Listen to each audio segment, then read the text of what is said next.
It's time for our daily dose of cope. And we have Suko the black cat back at the correspondence desk. The face that she's eating is saying, I thought MAGA cared about the kids.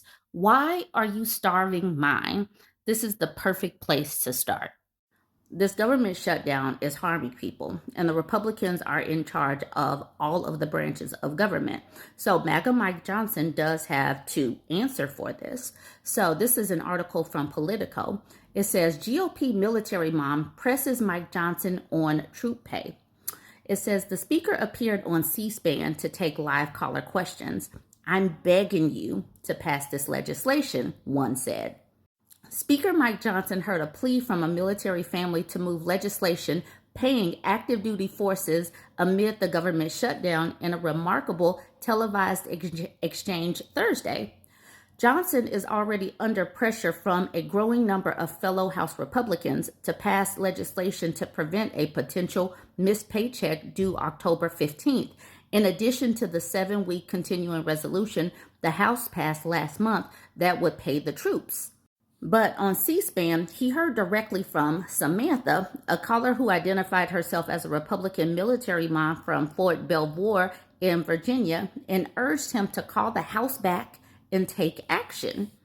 I'm begging you to pass this legislation, she said, her voice cracking. My kids could die. Johnson so far has ruled out that possibility, arguing that it's incumbent on Senate Democrats to pass the 7-week CR, and he's kept the House out of session since it passed September 19th. The caller was not convinced by that argument. As a Republican, I'm very disappointed in my party, and I'm very disappointed in you because you do have the power to call the House back. You could stop this, and you could be the one that could say military is getting paid.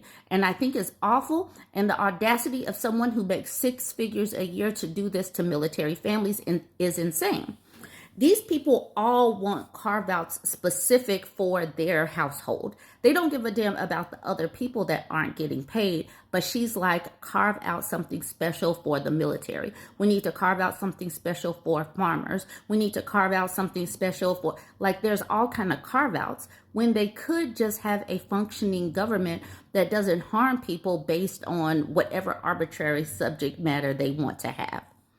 The caller says she has 2 medically fragile children, a husband who has PTSD from 2 tours in Afghanistan, and that her family lives paycheck to paycheck. Samantha, I'm so sorry to hear about your situation, Johnson replied, saying that he has been so angry this week because of a situation like hers. He noted that he has huge numbers of impacted military members in his own district. I'm sure that really helps feed her children and make sure that her husband has the medicine or care he needs. I'm sure that really helps something. But Johnson also claimed Senate Democrats led by Minority Leader Chuck Schumer would block such a standalone bill in the Senate, and he argued that Democrats are holding troop pay hostage as they continue to block the House-approved stopgap measures. Democrats are the ones preventing you from getting a check, Johnson said, arguing it would be to be a show vote in the House. Schumer declined to address whether Democrats would back a standalone troop pay measure in comments to reporters Wednesday. House Minority Leader Hakeem Jeffries said he would support the move. This is where I'm moving to now. A non-voter but supporter of Trump is suddenly shocked as her husband of undocumented status gets picked up by immigration. She supports Trump and she has an undocumented husband. That's wild to me. Akisa Barragan wanted Donald Trump to win in 2024. She said she thought he was going to do the right thing. In August 2025, ICE came to their home and detained her undocumented husband. 6 days later, he was deported. Here's part of the interview. I don't vote, but I did want him to win because I thought he was going to do the right thing for our community. You supported President Trump only for this to happen to your husband? I didn't support him. I didn't vote for him, but I like I said, I thought he was going to do the right thing at first. But once I started seeing all this and it happened to me personally, I was like, wow, like it's crazy how this is really happening.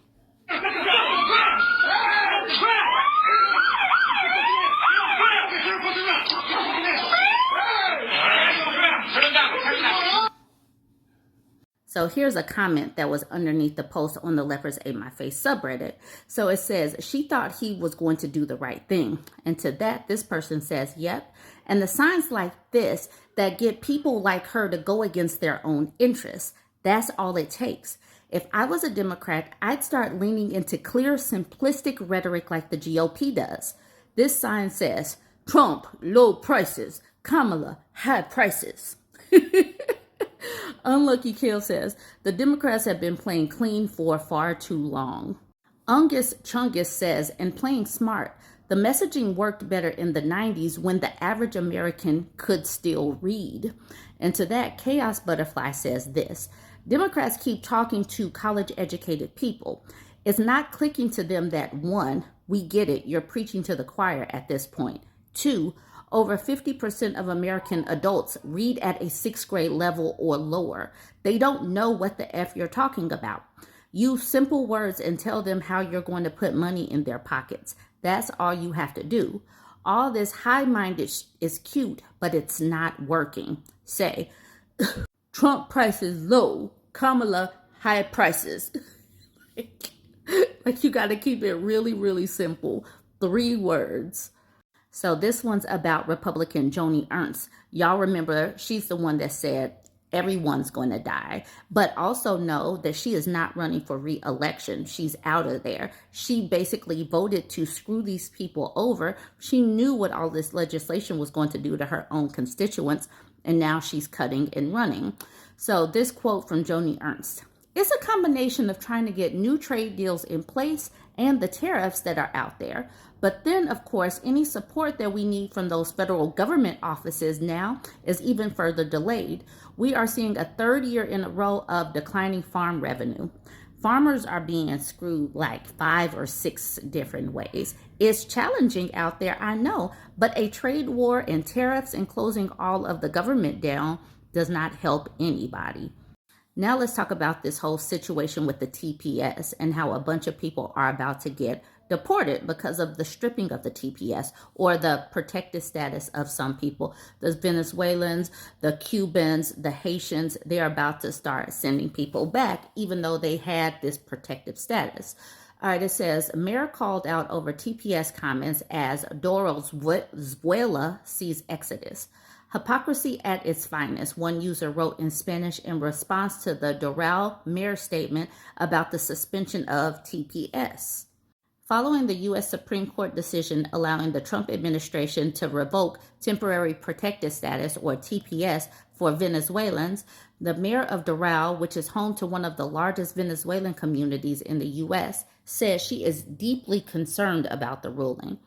This decision will have a direct and painful impact on families who have become part of the very fabric of our city and South Florida, Mayor Christy Fargo wrote in a statement on social media.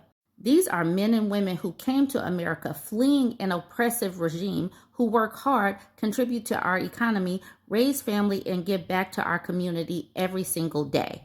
They deserve the compassion and fairness that our great nation has always stood for.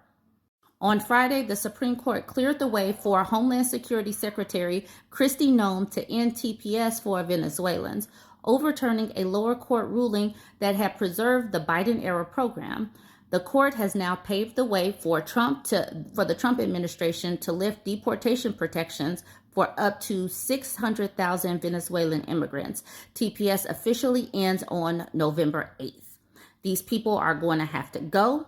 And many of these Magatinos, they signed off on this as if he did not run on bloody mass deportation. Yes, a little shimmy is coming, but I'll just tack it on to the end. I wanted to get to this. If you're planning on flying, right now is not the best time with this shutdown. It says a key lifeline for rural communities. Federal air travel funds will expire Sunday if the shutdown continues. The Essential Air Service, which provides funding for rural airline routes, serves communities across all 50 states and Puerto Rico, according to the Transportation Department. The Essential Air Service, established in 1978, provides funds to airline carriers that operate out of rural airports for routes that would otherwise be unprofitable. The program is a lifeline for remote communities because it connects them to cities with larger airports. ensuring access to medical treatments, work opportunities, and commercial goods that would otherwise be a lengthy travel away. Money runs out this Sunday, so there's many small communities across the country that will no longer have the resources to make sure they have air service in their community, Transportation Secretary Sean Duffy said in a press conference Monday. Every state across the country will be impacted by the inability to provide subsidies to airlines to service these communities. The EAS gives money to regional air carriers in 177 communities across all 50 states, as well as Puerto Rico, according to the Transportation Department.